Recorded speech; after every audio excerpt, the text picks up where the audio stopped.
Apple company की worth आज $2 trillion से भी ज्यादा है और ये दुनिया की सबसे मूल्यवान कंपनियों में से एक है। पर सवाल ये उठता है कि एप्पल कंपनी आखिरकार यहां तक पहुंची कैसे। चलिए आज मैं आपको बताता हूं। जब स्टीव जॉब्स ने एप्पल कंपनी की शुरुआत की थी तो वे सिर्फ ऐसा प्रोडक्ट बनाना चाहते थे जैसा वो सोचते थे। वो एक फ्यूचरिस्टिक थिंकर थे।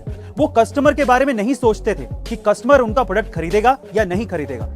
वो सिर्फ भविष्य को ध्यान में रखकर प्रोडक्ट बनाते थे और यही सोच कंपनी में आज भी है। एप्पल कभी नहीं सोचता कि उनका प्रोडक्ट कस्टमर खरीद पाएगा या नहीं खरीद पाएगा। वो कभी प्रोडक्ट नहीं बेचते, वो बेचते हैं अमीरी, दिखावा, डिजाइन, सिक्योरिटी, बेहतरीन फीचर्स। इसी वजह से एप्पल आज यहां तक पहुंचा है। गाइस, आपका एप्पल के प्रोडक्ट्स के बारे में क्या ख्याल है कमेंट सेक्शन में जरूर लिखेगा और ऐसे अमेजिंग वीडियोस के लिए शेयर, सब्सक्राइब एंड लाइक। मिलते हैं अगली वीडियो में। मतलब ये जरूरी भी है। मुझे बड़ा अफसोस होता है कभी कभार तो कि हम हो गए 131 करोड़। 131 करोड़ से तो ज्यादा ही हो गए, सही है। लेकिन हम लोग इन प्रॉब्लम्स के बारे में बात नहीं करते और ये जेन्युइन प्रॉब्लम्स हैं, क्योंकि मैंने उसके बारे में लिखा भी नहीं क्योंकि डर लगता है कि लोग क्या सोचेंगे।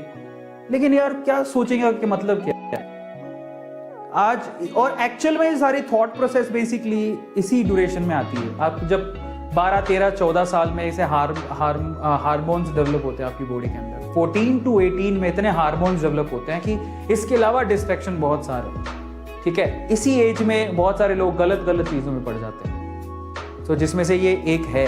बहुत अच्छी बात है जो लिख रहा है, ठीक है, और इसके बारे में कोई बात ही नहीं करना चाहता, जबकि ये बहुत बहुत बहुत बड़ा डिस्ट्रैक्शन है, जो कि गलत बात है, जो होना नहीं चाहिए, ठीक है। और ये डिस्ट्रैक्शन क्यों है? क्योंकि हम लोग छुपाते हैं चीजों को, हम इनके बारे में बात ही नहीं करना चाहते, है ना। इस वजह से, क्योंकि जिन चीजों को हम छुपाते हैं, आपको पता है कि आपके घर पे अगर कोई छुपा के चीज लाई जाए, पापा लेके आए, पापा बोले कि मैं आइसक्रीम लेके आऊं, लेकिन बताए नहीं, सीधे फ्रीजर में रख दें, तो आपका मन ज्यादा चलेगा।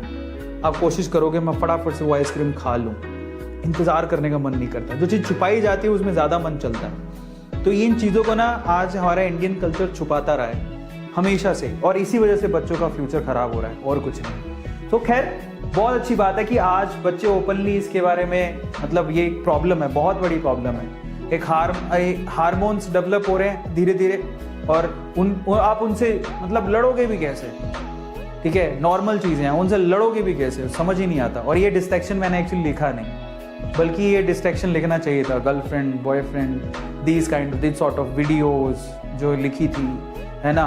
ये एडिक्शन बहुत ज़्यादा है, बहुत लोगों में है, लेकिन हम लोग बात नहीं करते।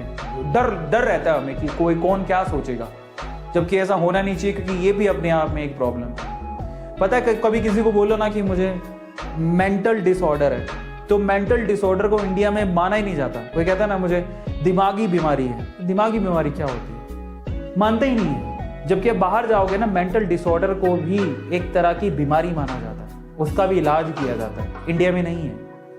यहाँ में मेंटल प्रेशर को कोई प्रेशर थोड़ी है, मेंटल प्रेशर है। अरे क्या मेंटल प्रेशर है?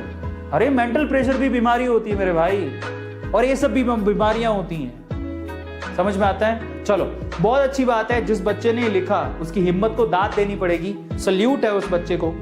तो मेरा अगला सवाल यही था कि क्या आप रैंडमली अपनी फोटो शेयर कर देते हैं किसी को भी, ठीक है। या फिर क्या पता क्या होता है, फेसबुक पे बहुत लोगों को आदत होती है अपनी घर की पिक्चर्स डालने का। जब आपको कोई फ्रेंड रिक्वेस्ट भेजता है और आप उसे रैंडमली एक्सेप्ट कर लेते हो ना, तो वो फोटोज भी एक्सेस कर लेता है, तो वहां पर होती है समस्याएं।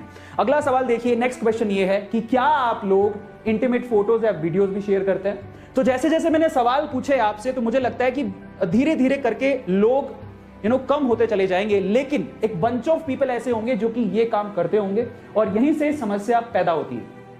अगर आप किसी भी रैंडम बंदे से फ्रेंड रिक्वेस्ट आप एक्सेप्ट कर लेते हो, उसके बाद उनसे फोटो शेयर करते हो, फिर बात इतनी लंबी आगे तक बढ़ जाती है कि आप लोग इंटीमेट वीडियोस भी शेयर करते हो, तो वहां पर होती है समस्या। कि बहुत अच्छी बात है अगर आप लोग नो लिख रहे हैं, तो बहुत सारे लोग इसके लिए अवेयर हैं, बहुत अच्छी बात है। लेकिन आज के सेशन को आप लोग, यहाँ पे कई लोगों ने यस भी लिखा है, लेकिन आज के सेशन को अगर आप ध्यान से देखेंगे तो अगली बार ऐसा कुछ भी होता है तो आप लोग और ज्यादा सचेत रहेंगे, और आप लोगों को हमेशा ये ध्यान रहेगा कि हाँ, अरविंद सर ने बताया था, A2 मोटिवेशन में डिस्कस किया गया था कि अभी तक तो हमने नहीं किया और आगे भी ये गलती कभी नहीं करनी है, ठीक है। तो ना ही किसी से रैंडमली ऐसे ही फ्रेंड रिक्वेस्ट आया उसे एक्सेप्ट करनी है जब तक आप उसे ना जानते हो, ना ही किसी से अपनी पर्सनल फोटो शेयर करनी है, और ना ही किसी को इंटीमेट वीडियोस या ऐसी फोटो शेयर करनी है जो कि बहुत पर्सनल होती है, नहीं करनी।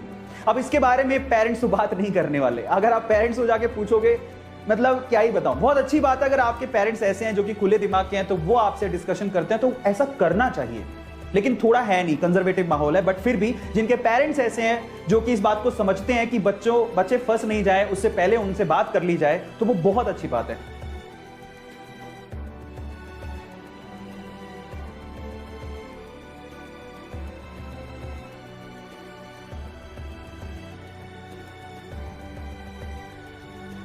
गाइस, कई बार जब लोगों से ये पूछा जाता है कि क्या वो वेजिटेरियन है, तो उनमें से कुछ लोगों का जवाब होता है कि हाँ, हम तो वेजिटेरियन है, बस सिर्फ अंडा खाते हैं। लेकिन फिर कई लोग सोचने लगते हैं कि अंडा खाने वाला वेजिटेरियन कैसे हो सकता है। लेकिन अब अगर कोई ऐसा बोलता है तो उस पर विश्वास कर लीजिएगा जनाब, क्योंकि अब ऐसा अंडा भी तैयार हो गया है जो कि पौधे से बना है। पौधे से बना ये उबला अंडा दिखने में बिल्कुल मुर्गी के अंडे के जैसा ही है और इसे बनाने में वनस्पति तेल और जेल जैसे पदार्थों का इस्तेमाल किया गया है, इसीलिए इसे वेजिटेरियन अंडा कहा जाता है। गाइस, क्या आपने भी ये अंडा देखा या खाया है? कमेंट सेक्शन में जरूर लिखिएगा और ऐसे अमेजिंग वीडियोस के लिए शेयर, सब्सक्राइब एंड लाइक। मिलते हैं अगली वीडियो में।